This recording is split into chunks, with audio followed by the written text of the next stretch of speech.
அப்பொழுது இதோ கிறிஸ்து இங்கே இருக்கிறார், அதோ அங்கே இருக்கிறார் என்று எவனாகிலும் சொன்னால் நம்பாதேயுங்கள். ஏனெனில் கள்ள கிறிஸ்துக்களும் கள்ள தீர்க்கதரிசிகளும் எழும்பி கூடுமானால் தெரிந்து கொள்ளப்பட்டவர்களையும் வஞ்சிக்கத்தக்கதாக அடையாளங்களையும் அற்புதங்களையும் செய்வார்கள். நீங்களோ எச்சரிக்கையாயிருங்கள். இதோ எல்லாவற்றையும் முன்னதாக உங்களுக்கு அறிவிக்கிறேன். அந்நாட்களிலே அந்த உபத்திரவத்திற்கு பின்பு சூரியன் அந்தகாரப்படும், சந்திரன் ஒளியை கொடாதிருக்கும், வானத்தின் நட்சத்திரங்கள் விழும், வானங்களிலுள்ள சத்துவங்களும் அசைக்கப்படும்.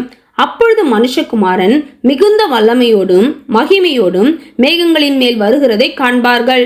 அப்பொழுது அவர் தம்முடைய தூதரை அனுப்பி தாம் தெரிந்து கொண்டவர்களை பூமியின் கடைமுனை முதற்கொண்டு வானத்தின் கடைமுனை மட்டுமுள்ள 4 திசைகளிலுமிருந்து கூட்டி சேர்ப்பார். அத்தி மரத்தினால் ஒரு ஓமையை கற்றுக்கொள்ளுங்கள். அதிலே இளங்கிளை தோன்றி துளிர்விடும்போது வசந்த காலம் சமீபமாயிற்றென்று அறிவீர்கள்.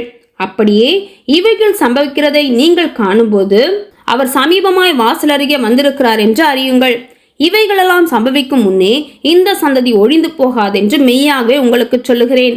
வானமும் பூமியும் ஒழிந்து போம், என் வார்த்தைகளோ ஒழிந்து போவதில்லை. அந்த நாளையும் அந்த நாழிகையையும் பிதா ஒருவர் தவிர மற்றொருவனும் அறியான். பரலோகத்தில் உள்ள தூதர்களும் அறியார்கள், குமாரனும் அறியார். அக்காலத்தை நீங்கள் அறியாதபடியால் எச்சரிக்கையாயிருங்கள். விழித்திருந்து ஜெபம் பண்ணுங்கள். ஒரு மனுஷன் தன் வீட்டை விட்டு புரதேசத்துக்கு பிரயாணம் போக எத்தனிக்கும் போது தன் ஊழியக்காரருக்கு அதிகாரம் கொடுத்து அவனவனுக்கு தன் தன் வேலையை நியமித்து விழித்திருக்கும்படிக்கு காவல் காக்கிறவனுக்கு கற்பிப்பான். அப்படியே நீங்களும் விழித்திருங்கள். ஏனெனில் வீட்டெஜமான் சாயங்காலத்திலோ நடுராத்திரியிலோ சேவல் கூவும் நேரத்திலோ காலையிலோ எப்பொழுது வருவான் என்று நீங்கள் அறியீர்கள். நீங்கள் நினையாத வேளையில் அவன் வந்து உங்களை தூங்குகிறவர்களாக கண்டுபிடியாத படிக்கு விழித்திருங்கள். நான் உங்களுக்கு சொல்லுகிறதை எல்லாருக்கும் சொல்லுகிறேன், விழித்திருங்கள் என்றார்.